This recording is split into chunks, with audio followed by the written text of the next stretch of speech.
Hello, what I have in front of you is San Martin model number SN0136-G, in homage to Longines Hydro Conquest GMT. I saw the Hydro Conquest at a watch store in Andino Mall in Bogota. Then I saw the price point and I said, okay, let me see if there's an homage available. Hence the reason for this San Martin purchase. So here we go.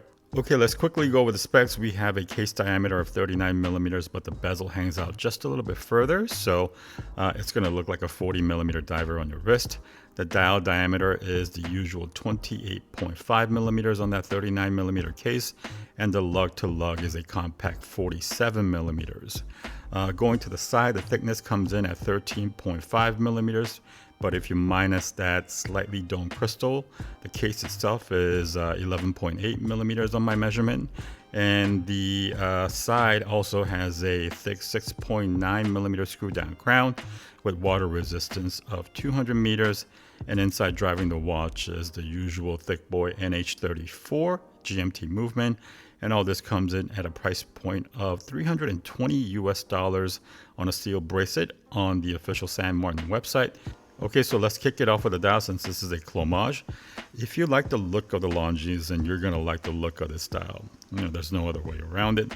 The orange accents on the chapter rings to strategic placement of the callouts on the dial, it just kind of replicates the OG.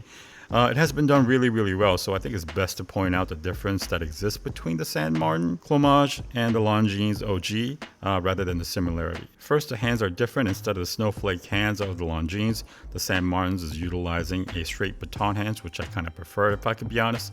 Also, the tip of the second hand is an arrow instead of the lollipop.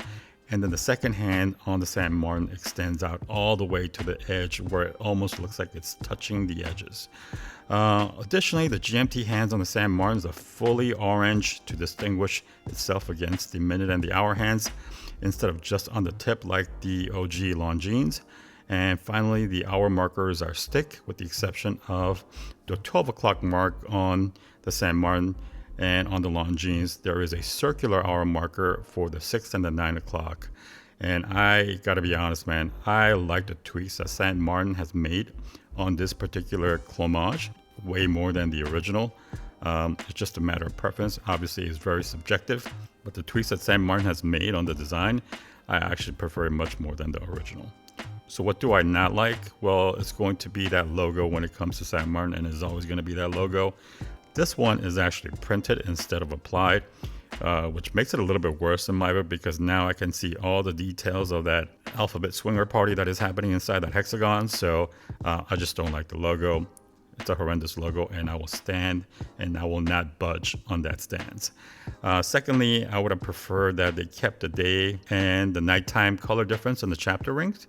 Like the original. On the Longines, there is a difference where on the daytime, the chapter rings colors tends to white instead of the orange, whereas in the San Martin is basically orange all the way throughout. However, the fonts are so small and my eyes are so old at this point that it's not a huge negative in my book.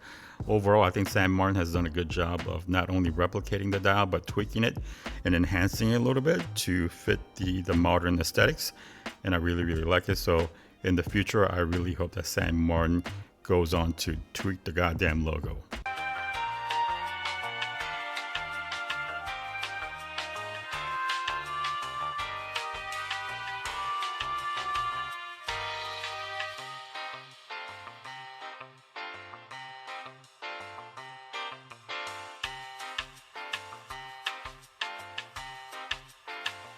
Now for the case, again, San Martin quality brushing all over the watch, and it's really amazing quality at the price point. And that the fact that the case is coming in at 39 millimeters instead of the 41 millimeters like the Longines. It's a plus for slimmer wristed folks like myself. No rough edges to speak of. I like the oversized grippy crown to compensate for that sturdy crown guard. The air coating application that does a decent job of blocking out the light and providing dial visibility is really good. Just everything is good to great on the case. And I would say for the bezel action, my God, this is the best bezel action that I have had in a watch in a long, long time. So even comparing it to other San Martins that I've owned in the past, the bezel action on this one is more clicky, more sturdy, and more responsive. than any other watches under thousands. That is including the San Martin.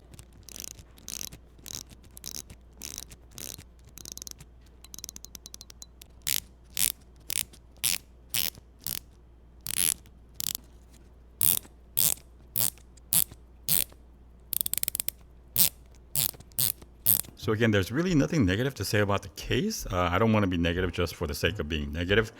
I would say that if I can nitpick something, it has to do with that NH34 movement, which tends to be a little bit thick. So there is a slight protrusion on the case back, but it doesn't bother me as much on this particular watch. And I think it has to do with the fact that the watch is pretty hefty when it comes to weight. So it kind of pushes down on your wrist, providing more stability on your wrist. It's definitely heavier than obviously the 37.5 millimeter San Martins that I own, and is actually definitely heavier. And I noticed it a lot more on the other 39 millimeter diver that I have, which is the Orient Mako. So, nothing really negative about the case. I think the case is done really, really well. If I can nitpick anything, it has to do with that slight protrusion. Again, the brushing and the finishing on the bracelet, like the case, is fantastic, although I probably would have preferred the taper goes from the usual 20 to 16 instead of the 20 to 18 that you see here. I love the female end links. I also love on-the-fly adjustments on this particular class. However, I would like to point out the on-the-fly adjustments on this model.